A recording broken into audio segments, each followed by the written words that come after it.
I don't think people understand just how unbreakable tardigrades are.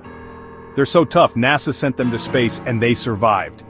Meet the tardigrade, also called the water bear. This microscopic marvel can survive being frozen, boiled, blasted with radiation, and even tossed into outer space. In 2007, NASA literally launched tardigrades into space. Guess what?